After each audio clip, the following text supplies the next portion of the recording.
The day of the battle had finally arrived. Two massive armies converged on the plains of Cunaxa, and the fate of the Persian Empire hung in the balance. On one side stood Artaxerxes, the reigning king of kings. On the other, his younger brother, Cyrus. With his bold dream of seizing the throne and his secret weapon, 10,000 Greek warriors, who were absolutely built different. The numbers, depending on which ancient source you trust, are staggering. Xenophon himself, who was there, who wrote it all down, puts the Persian royal army at somewhere around 50,000 men. Cyrus arranged his forces carefully. The Greeks under Clearchus held the right flank. A Persian force under the satrap Arius held the left. And Cyrus himself sat at the center, with his 600 elite royal cavalry, his personal guard, his best men, the ones he trusted with his life. Literally. Then, sometime in the afternoon, the horizon changed. A massive dust cloud began to rise from the earth, churned up by the footsteps of tens of thousands of soldiers marching in formation. Every now and then, the swirling dust would part, just enough to catch the glint of sunlight bouncing off thousands of bronze spearheads. If you were standing on that battlefield and you saw that coming toward you, your blood would run cold. Even in the brutal afternoon heat of the Mesopotamian summer, Cyrus surveyed his army, and then he heard it again. That same sound, deep, rhythmic, almost eerie. The chanting rising from the Greek ranks. He turned to Xenophon, who at this point was still just a low-ranking captain, barely anybody, and asked him what on earth these men were singing. Xenophon told him, Zeus Soter, Zeus the Savior, and Nike, yeah, that Nike, the goddess of victory. That is literally what the shoe brand is named after. These men were chanting to the goddess of victory before charging into battle. And you want to tell me these guys were not built different? Cyrus felt good. His army was ready. So he gave Clearchus his orders. Attack the enemy center. That is where Artaxerxes would be. That is where Cyrus needed the Greeks to hit, hard and fast, so he could deal with his brother personally. And the Greeks listened politely. They nodded. They said, essentially, "Understood, boss. We got you." And then they did whatever they wanted anyway. Because listen, Clearchus was a Spartan, a decorated, battle-hardened, absolutely terrifying Spartan general. And you do not tell a Spartan how to fight. That is just not how this works. Clearchus looked at the battlefield. He assessed the terrain. He calculated the risk. And he decided that attacking the enemy left wing made far more strategic sense. He positioned the Greeks with the Euphrates River on their right to prevent cavalry from outflanking them, and Cyrus's forces on their left. Clean, disciplined, smart. Now, when the two armies were about 500 yards apart, close enough to see the faces of the men coming to kill you, the Greeks did not wait. They advanced, shields up, spears forward, bronze flashing, plumes nodding in perfect rhythm. The phalanx, that wall of bronze and stubborn Greek violence, moved with mechanical precision and completely human fury. They hit the enemy left wing like a breaking wave, except the cliff gave way. The Persian line buckled, then collapsed, and the Greeks drove straight through it, chasing the survivors for miles. Meanwhile, Cyrus watched his Greeks obliterate the flank and realized he had absolutely no control over them. So he made a decision. If the throne was going to be his, he would take it himself.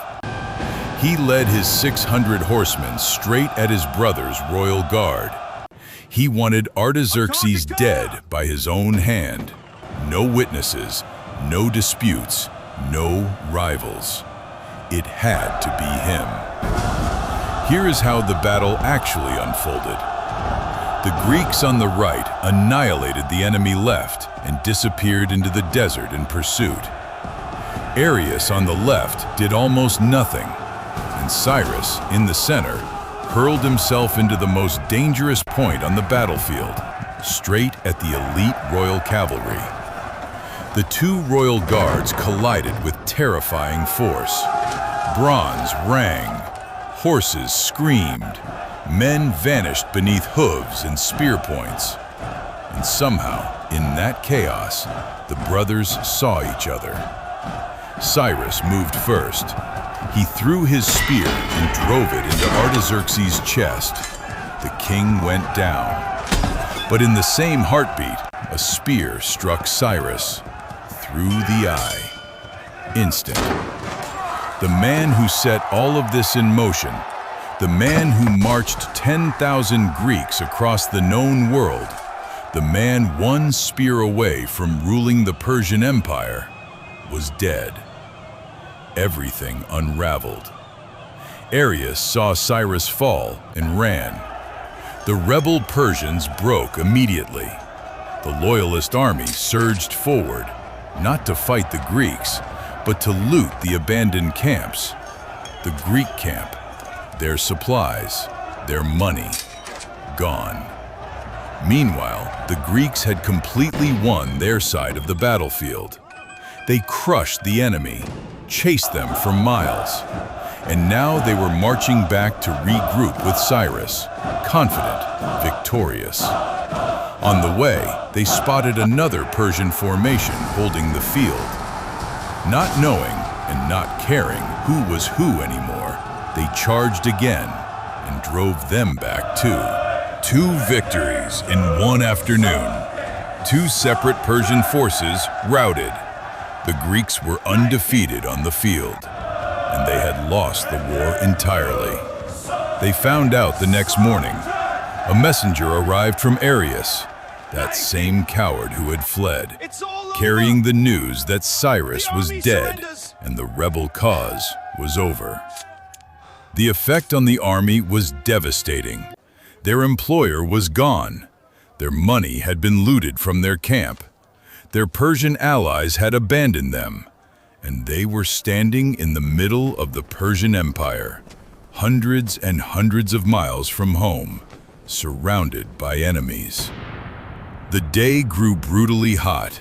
The men could at least drink from the Euphrates, but food was nearly impossible to find, and the stench of the dead, thousands and thousands of bodies rotting in the heat, was becoming unbearable.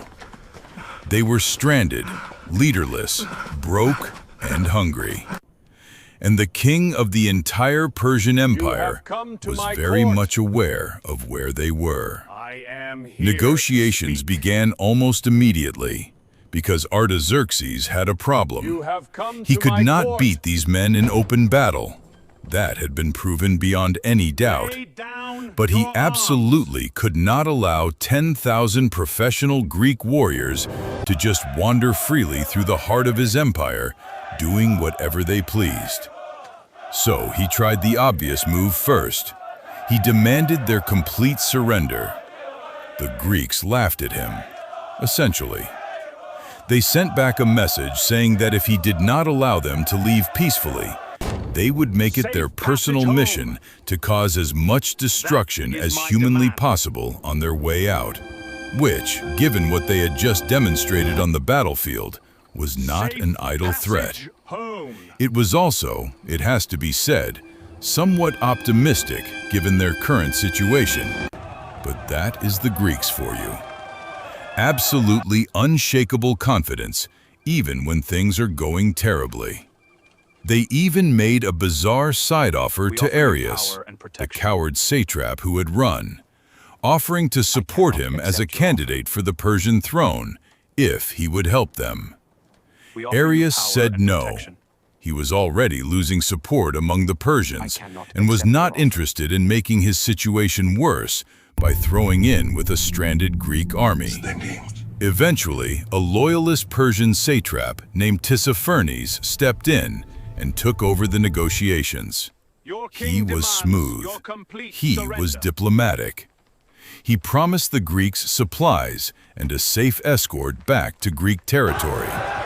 In exchange, they would maintain the truce and march peacefully. The Greeks, having limited options, agreed. And so the long march home began. It was, in its own way, extraordinary. The men moved through landscapes most Greeks had never seen and would never see again. Crossing the Great Wall of Media, marching along the Tigris River, occasionally discovering small pockets of unexpected beauty and greenery in the middle of what felt like the end of the world. They remained alert, watching for any sign of Persian treachery, never fully trusting Tissaphernes despite the official truce. At one point, they reached Opis, a city that would show up again in history during Alexander the Great's campaigns centuries later, and found a large Persian army waiting in their path. Clearchus, being exactly as brilliant as his reputation suggested, ordered his men into a column only 2 soldiers wide. The resulting formation was so long and so snaking that it looked, from a distance, like 2 or 3 times the actual number of men. The Persians looked at this impossibly long column of professional Greek warriors and decided, wisely, to let them pass without incident. Things seemed to be improving. The worst appeared to be behind them. And this is the point where Clearchus made a mistake that cost him everything. He started to actually trust Tissaphernes. He called a council of the army and announced that he intended to approach the satrap directly, to renew and strengthen the truce, to put the bad blood behind them and establish a real working relationship for the rest of the march. The army was not enthusiastic. In fact, during that very council, a young hoplite, just a regular soldier, nobody important, stood up and said plainly that he did not trust the Persians and that this meeting was a terrible idea. Most of the army nodded along with him. Clearchus, that thick-headed, brilliant, stubborn Spartan, did not listen. He arranged a formal dinner with Tissaphernes in the Persian camp, and he brought with him the most important men in the Greek army: Proxenus, Menon the Thessalian, Aegeus the Arcadian, and Socrates the Achaean. The senior captains, the leadership, every man who mattered. They were welcomed graciously. Wine was poured, the food was good, the conversation was pleasant. Everything seemed perfectly fine. And then it was not fine at all. Clearchus smiled, raised his cup, and walked straight into the deadliest trap in ancient history. What happened inside that tent changed everything. Part 4 is coming.